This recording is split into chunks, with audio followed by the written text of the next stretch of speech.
प्रेम से बोलिए विष्णु भगवान की जय, तुलसी मैया की जय। तो चलिए कार्तिक महत्व का कथा सुनाने जा रहे हैं। अध्याय 11। तो एक समय जब समुद्र का पुत्र जलंधर अपनी स्त्री वृंदा के सहित असुरों से सम्मानित हो सभा में बैठा था, तभी गुरु शुक्राचार्य वहां पहुंचे, जिनके तेज से सब दिशाएं प्रकाशित हो गई। तब गुरु जी को आता देखकर असुर सहित सागर पुत्र ने उठकर बड़े आदर से उन्हें प्रणाम किया। तेजस्वी गुरुजी ने सबको आशीर्वाद दिया। फिर उनको एक दिव्य आसन पर बैठाकर सब दैत्य भी यथा स्थान पर बैठ गए और सागर पुत्र ने नम्रता से यह प्रश्न किया कि हे गुरुजी, राहु का सिर किसने काटा था? आप हमें यह बताएं। इस पर श्री शुक्राचार्य जी ने विरोधचन पुत्र हिरण्यकश्यप और उनके धर्मात्मा पौत्र का परिचय देकर देवताओं और असुरों द्वारा समुद्र मंथन की संक्षेप में सब कथा कहकर यह बतलाया कि जब समुद्र से अमृत निकला तो उसे देव रूप बनाकर राहु भी पीने बैठ गया। इस पर इंद्र के पक्षपाती भगवान विष्णु ने राहु का सिर काट डाला। यह सुनने के साथ ही जलंधर के नेत्र लाल हो गए। उसने बड़ा क्रोध किया। फिर अपने धर्मर नामक दूत को बुलाकर गुरु का कहा हुआ सब वृत्तांत सुनाया और आज्ञा दी कि तुम शीघ्र ही इंद्रपुरी में जाकर इंद्र को मेरी शरण में लाओ। धर्मर जलंधर का बड़ा निपुण दूत था।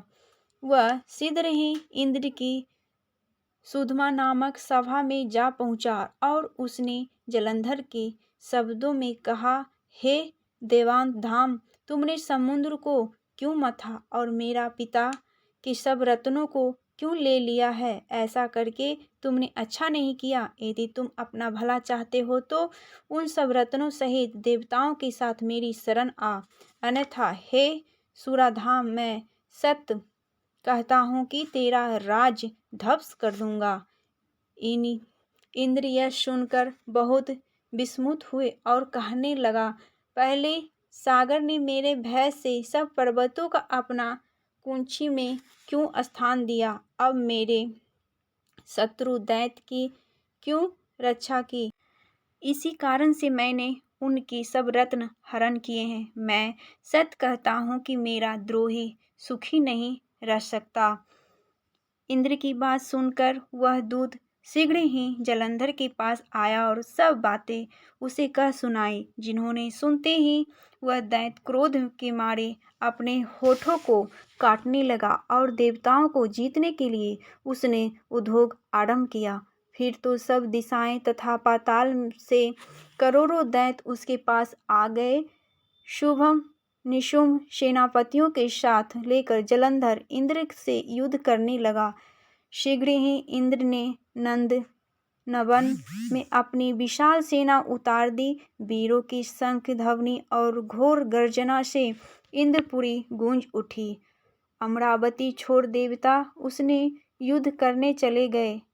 भयानक मारकाट हुई। दोनों पक्षों के आचार्य अपने अपने मृतकों को जिलाने लगे। असुरों के आचार्य गुरु शुक्र अपनी मृत संजीवनी विद्या से और देवगुरु बृहस्पति द्रोणाग्नि से औषधि लाकर मुर्दों को जिलाते रहे। इस पर जलंधर ने अपने गुरु शुक्राचार्य जी से क्रोध होकर कहा कि मेरे हाथों से मरे हुए देवता कैसे जीते हैं? जिलाने वाली औषधि तो सब आपके पास ही है, फिर यह कैसे असंभव है? इस पर श्री शुक्राचार्य जी ने गुरुदेव श्री बृहस्पति जी द्वारा द्रोणाग्नि से औषधि लाकर देवताओं के जिलाने की बात कह दी। यह सुनकर जलंधर और भी क्रोध हो गया। श्री शुक्राचार्य जी से कहा कि क्रोध क्यों होते हो? यदि शक्ति है तो द्रोणाग्नि पर्वत को उखाड़कर समुद्र में फेंक दो, तब मेरे कथन की सत्यता प्रमाणित हो जाएगी। इस पर जलंधर क्रोध होकर शीघ्र ही द्रोणागिरी पर्वत के पास जा पहुंचा और अपनी भुजाओं द्वारा उसे जड़ से उखाड़ कर समुद्र में फेंक दिया। वह भगवान शंकर का तेज था, जिसे जलंधर की कोई विचित्रता नहीं।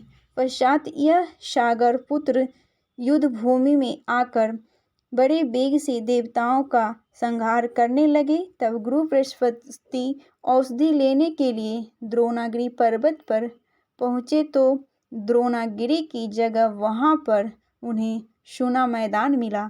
तब वह भयभीत होकर देवताओं के पास आए और कहा कि युद्ध बंद करो। तुम लोग जब जलंधर को नहीं जीत सकोगे तो पहले इंद्र ने जो भगवान शंकर का अपमान किया था, यह उसी का फल है। यह सुनकर देवता युद्ध की आशा त्याग अत्यंत ही व्याकुल हो इधर उधर भाग निकले। सिंधु सूत निर्भय होकर अमरावती में प्रविष्ट हो गए। इंद्र आदि सब देवताओं ने गुफाओं में शरण ले लिया। तो प्रेम से बोलिए विष्णु भगवान की जय। तो 11वां अध्याय पूरा हो गया। और फ्रेंड्स, अगर मेरे चैनल पर पहली बार विजिट कर रहे हैं तो प्लीज़ सब्सक्राइब, लाइक, कमेंट जरूर करिएगा और बेल आइकन का घंटी प्रेस करिएगा। इसी तरह का मैं वीडियो लाते रहती हूँ, कथा पूजा पाठ का वीडियो मैं लाऊंगी और लाते रहती हूँ। तो मेरे चैनल से ज़रूर जुड़िएगा। प्रेम से बोलिए विष्णु भगवान की जय।